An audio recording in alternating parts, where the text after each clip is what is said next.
Quando nós começamos a Melk Chapecó em 2021, nós tomamos a decisão muito consciente de, naquele momento, alugar um espaço só para o domingo de noite.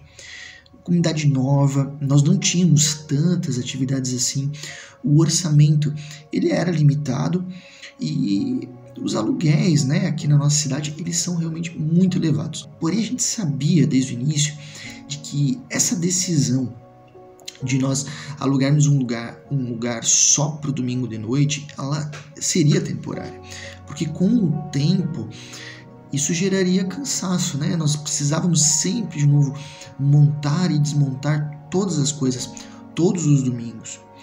E com o passar do tempo, eu fui vendo esse desgaste na vida das pessoas, todos nós fomos percebendo. Nós começamos a perceber que isso estava dificultando com que a comunidade também tivesse uma noção de identidade maior, se percebesse essa aqui é a nossa igreja.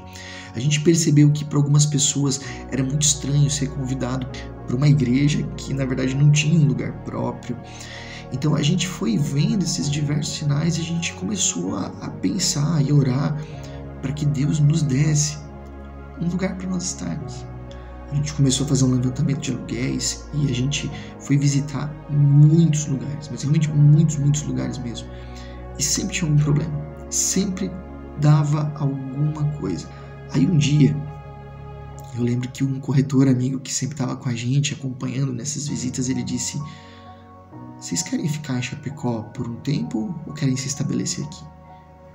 Na hora eu respondi assim: a gente vai se estabelecer aqui, a gente não está aqui só por um tempo, a gente quer permanecer nessa cidade para sempre. E aí ele falou: então por que vocês não pensam num lugar próprio?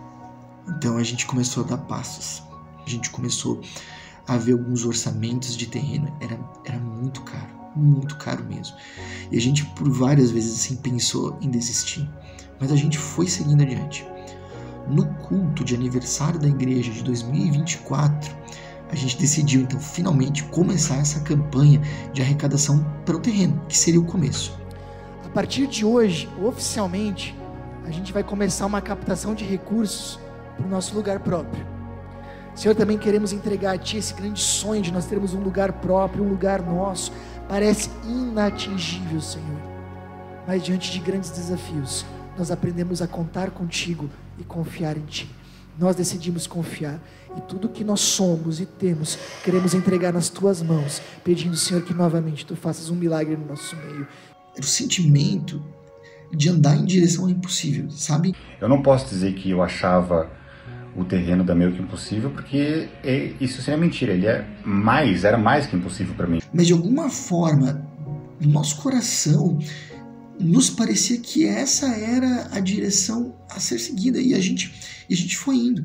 Eu tinha então uma conversa com um amigo e mentor do projeto, o Marcos de Concórdia. Eu tenho mais uma reunião hoje. De novo? Todo dia reunião? Ai, amor, liga pro Jorge, diz que não vai dar pra fazer. A Silvana tem razão. Eu tenho tanta coisa para fazer. Mas meu coração ficou inquieto e eu liguei pro Jorge. E eu e ele conversamos e o Jorge falou: o projeto de captação tá pronto, mas como é que eu faço? E agora? Eu tava com o coração bastante ansioso, assim, sendo bem sincero, porque aquilo parecia tão impossível, tão improvável, um valor de terreno hoje na cidade, algo tão alto. Eu disse: Jorge, agora tem que andar, agora tem que ir e o Senhor vai abrir portas. E aquilo me tocou muito, pra mim foi um alívio realmente. E eu lembro que eu desliguei a chamada de vídeo e eu fui orar. E nisso entrou uma outra mensagem no meu celular, de irmãos da Melk, e disseram: Marcos, nós precisamos da tua ajuda aí em Concórdia. Você está próximo do pessoal de Chapecó e nós precisamos comprar um terreno para eles. Eu disse: não, claro, nós precisamos, mas como que a gente vai fazer? Resumindo, no final dessa conversa com esse irmão, outros irmãos também se juntaram e nós saímos dessa reunião com um valor de 800 mil para comprar um terreno em Chapecó.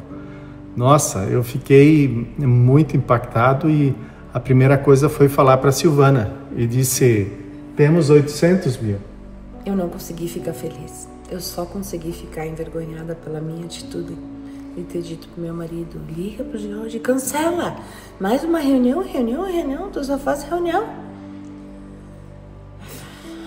Eu nem consegui comemorar. Eu só consegui me trancar no nosso quarto e orar e pedir perdão para Deus por aquela atitude que eu tinha tido. E pensei quantas vezes a gente deixa as nossas agendas, ou às vezes até o inimigo, ocupar os espaços que Deus quer ocupar na nossa vida. Aí depois de ter ficado um tempo a sós com Deus, de ter orado, e aí nós comemoramos, aí nós agradecemos, nós louvamos e daí era a hora de falar com o Jorge, né? E foi impressionante, porque quando eu disse amém, meu telefone tocou. Era o Marcos. E aí o Marcos, ele na ligação, ele pediu: Jorge, você já tem um terreno em vista? Eu disse: a gente ainda não tem. A gente só sabe os valores, né? Que eu já tinha passado para ele, inclusive. E ele diz: então vejam, porque eu acho que tem alguma coisa acontecendo. E aí de noite eu mandei uma mensagem pro Marcos dizendo: olha, o que tá acontecendo? E aí ele me mandou um áudio. E no áudio ele disse que enquanto eu tava orando, algumas pessoas da Melk ligaram para ele e pediram para ele o que nós precisávamos. E aí o Marcos respondeu: olha, eles precisam de um terreno, mais ou menos um valor de 800 mil, pelo menos. E aí essas pessoas perguntaram o que eles têm. E o Marcos disse: olha, eles têm 10 mil. Olha, 10 mil paga a escritura. O terreno a gente vai comprar para eles. Quando eu ouvi aquilo, eu não sei se já tinha acontecido isso na minha vida, mas eu lembro que eu comecei a chorar assim de um jeito que eu não conseguia parar. E talvez toda aquela angústia, toda aquela situação que a gente estava vivendo, misturado com a alegria de poder viver e ver um milagre em primeira mão, assim, foi algo tão incrível que eu não conseguia parar de chorar. Eu estava aqui na sala de casa, aqui onde eu estou sentado. E aí a minha esposa, a Susan, chegou, claro, né? Você viu seu marido chorando no meio da sala, o que você vai fazer, né? Veio ali, perguntou que estava bem, se estava acontecendo alguma coisa, estava passando mal. E eu não conseguia responder ela, eu só dei o meu celular para ela e disse: ouve. E aí ela ouviu, e aí ela começou a chorar também, no mesmo sentimento que eu. E aí logo depois veio os nossos filhos, né? Bernardo e Laura. E também queriam saber o que estava acontecendo. E a gente disse: ganhamos um terreno. E eles que estavam já vivenciando isso junto com a gente, nós começaram a pular, a se alegrar muito. E aí eu lembro que a nossa reação foi: nós dois sentamos aqui na sala, Susan e eu, minha esposa e eu, e pegamos cada um dos nossos filhos no colo, um no colo de cada um. E eu lembro que o que a gente falou para eles foi: a maior herança que nós vamos deixar para vocês é que vocês estão vendo o que o nosso Senhor é capaz de fazer. E aí chegou o momento da gente contar para as pessoas do conselho, né? E aí eu mandei mensagem pro pessoal do conselho, no grupo, no WhatsApp. Eu lembro que na noite que a gente recebeu a notícia da doação do terreno, o Jorge colocou uma passagem de Efésios e seguiu com uma frase: é difícil escrever que estamos vivendo isso. E sumiu, não colocou mais nada no grupo. E aí a gente colocou uns pontos de interrogação e na sequência ele escreveu que a gente tinha ganhado o nosso terreno. E o Felipe veio correndo, ele estava em outro cômodo e disse: tu viu, a gente ganhou o terreno. E aí foi aquela mistura de sentimentos, o pessoal do conselho todo colocando: como assim, ganhamos, que bênção. Foi uma mistura assim de alegria com não acreditar naquele milagre que estava acontecendo. O meu coração se encheu de alegria e gratidão. A comunidade orou, creu e esperou tanto por esse momento. E a forma que Deus agiu tão rapidamente foi indescritível. Lendo as mensagens, eu realmente conseguia ver cada palavra que as pessoas estavam falando. Eu conseguia ver elas chorando ali junto com a gente, se alegrando junto. No domingo seguinte, a gente nunca imaginou que uma semana depois da gente ter começado a captação, a gente reuniu de novo as pessoas para dizer que nós tínhamos ganho o terreno. Foi talvez um dos cultos mais emocionantes da nossa história. Quem estava vai lembrar como foi lindo, como nós podemos chorar e nos alegrar juntos.